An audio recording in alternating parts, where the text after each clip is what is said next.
CM Chandrababu నేడు తిరుపతి జిల్లాకు రానున్నారు. ఏజీ&పీ కంపెనీకి సంబంధించి తిరుచానూరులో ఇళ్లకు పైప్ లైన్ ద్వారా నేచురల్ గ్యాస్ సరఫరా చేసే కార్యక్రమాన్ని ప్రారంభించనున్నారు సీఎం చంద్రబాబు. ఏజీ&పీ కంపెనీగా పిలిచే Atlantic Gulf and Pacific company Tiruchanur ప్రాంతంలో ఏడాదిగా ఇళ్లకు వంట గ్యాస్ ను పైప్ లైన్ ద్వారా సరఫరా చేసే ప్రాజెక్టును చేపట్టింది. ఇప్పటి వరకు వంట గ్యాస్ ఎల్పీజీ రూపంలో సిలిండర్ల ద్వారా పంపిణీ చేస్తున్న సంగతి తెలిసిందే. అయితే ఇప్పుడు ఏజీ&పీ కంపెనీ నేచురల్ గ్యాస్ ను పైప్ లైన్ ద్వారా నేరుగా ఇళ్లకు సరఫరా చేయనుంది. ఇప్పటి వరకు 2000 ఇళ్లకు పైగా సరఫరా చేసేందుకు ఏర్పాట్లు పూర్తి చేసింది. ఆ క్రమంలో ముఖ్యమంత్రి సంబంధిత కంపెనీ ఆహ్వానం మేరకు తిరుచానూరు పంచాయతీ పరిధిలో బనియన్ ఫ్యాక్టరీ సమీపంలోని శరవణ్ అనే వ్యక్తికి చెందిన ఇంటికి సందర్శించి గ్యాస్ సరఫరాను ప్రారంభించనున్నారు. అనంతరం హోటల్ తాజ్ కు చేరుకొని అక్కడ ఏజీ&పీ కంపెనీ పరిశ్రమలకు నేచురల్ గ్యాస్ సరఫరా ప్రాజెక్టును ప్రారంభిస్తారు. అలాగే అదే సంస్థకు సంబంధించిన సీఎన్జీతో నడిచే ద్విచక్ర, 3 చక్రాల, 4 చక్రాల వాహనాలను ఎల్సీవీలను జెండా ఊపి ప్రారంభిస్తారు. ఆపై అక్కడే కంపెనీ ప్రతినిధులతోనూ అందులో పెట్టుబడులు పెట్టేందుకు ఆసక్తి చూపుతున్న జపాన్ ప్రతినిధుల బృందంతోనూ సమావేశమవుతారు ఏపీ సీఎం చంద్రబాబు. ఇదే విషయానికి సంబంధించి మరిన్ని అప్డేట్స్ ప్రతినిధి వర్మ అందిస్తారు. వర్మ చెప్పండి. వరలక్ష్మి, ఈ రోజు తిరుపతిలో ముఖ్యమంత్రి చంద్రబాబు పర్యటన ఉంది. Domestic pipe to natural gas సంబంధించి కూడా ముఖ్యమంత్రి ఆ కంపెనీ స్వాగతం మేరకు ముఖ్యమంత్రి హాజరై ఆ కార్యక్రమంలో పాల్గొంటారు.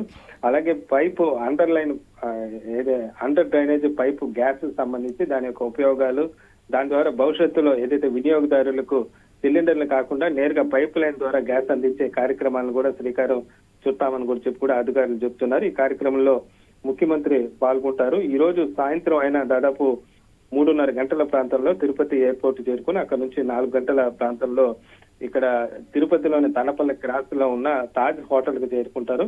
అక్కడ ఈ కార్యక్రమంలో పాల్గొని దానికి సంబంధించి ఏదైతే ఆ కంపెనీకి సంబంధించి ప్రతినిధులతో ఆయన ముఖ్యమంత్రి కూడా చర్చిస్తారు. ఆ తర్వాత అక్కడ ఉన్న టూ వీలర్స్, 3 వీలర్స్ సంబంధించి కూడా ఏదైతే ఈ నేచురల్ గ్యాస్ తో నడిచే వాహనాలకు సంబంధించి కూడా కార్యక్రమంలో ముఖ్యమంత్రి పాల్గొంటారు. అనంతరం తాజ్ లోపల కూడా ఏజీ&పీ కంపెనీకి సంబంధించి ఇన్వెస్ట్ చేయబోతున్న కొంతమంది జపనీస్ ఇన్వెస్టర్స్ తో కూడా బోర్డు మీటింగ్ లో కూడా ముఖ్యమంత్రి పాల్గొంటారు. అనంతరం కూడా హోటల్ లోపల ఏజీ&పీ అఫీషియల్స్, ఇతర పారిశ్రామికవేత్తలు, డిస్ట్రిబ్యూషన్ కు సంబంధించి కూడా స్టాక్ హోల్డర్స్ తో కూడా ఒక సమావేశం నిర్వహిస్తారని కూడా చెప్తున్నారు. పూర్తిగా డొమెస్టిక్ పైపు నేచురల్ గ్యాస్ అనేది పూర్తిగా ఎల్పీజీతో పూర్తిగా విభిన్నంగా ఉంటుందని, దీపం పథకంలో భాగంగా భవిష్యత్తులో ఈ విధంగా అండర్లైన్ పైపు గ్యాస్ సంబంధించి కూడా వినియోగదారులకు డిస్ట్రిబ్యూట్ చేసే దిశగా ఆలోచిస్తున్నట్లుగా కూడా అధికారులు చెప్తున్నారు. ఇది ప్రాథమిక అడుగుగా చిత్తూరు జిల్లాలో, తిరుపతి జిల్లాలో ఈ కార్యక్రమం నిర్వహిస్తున్నట్లు కూడా తెలుపుతున్నారు. ముఖ్యమంత్రి దీనిపైన ఈ కార్యక్రమంలో పాల్గొంటారని చెప్పి కూడా అధికారులు చెప్తున్నారు. అలాగే ఈ కార్యక్రమాల అనంతరం కూడా ముఖ్యమంత్రి నేరుగా ఈరోజు సాయంత్రం దాదాపు 6 నుంచి 7 గంటల ప్రాంతంలో నారావారిపల్లి చేరుకుంటారు. నారావారిపల్లికి చేరుకుంటారు. రేపు ఏదైతే ఇప్పుడు కార్యక్రమాల్లో రేపు నుంచి తన స్వగ్రామంలో ముఖ్యమంత్రి ప్రైవేటు కార్యక్రమాల్లో ఆయన పాల్గొంటారని చెప్తున్నారు. మొత్తం మీద ముఖ్యమంత్రి పర్యటన సందర్భంగా అధికారులు గత 2 రోజులుగా కూడా కట్టుదిట్టంగా ఏర్పాట్లు అయితే చేసిన పరిస్థితి అయితే ఉంది. ముఖ్యంగా ముఖ్యమంత్రి ఎక్కడైతే తాజ్ హోటల్ చేసుకుంటారో అక్కడ భద్రత కట్టుదిట్టం చేశారు.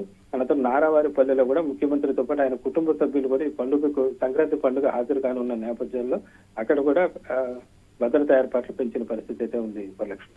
Right Varma, thank you.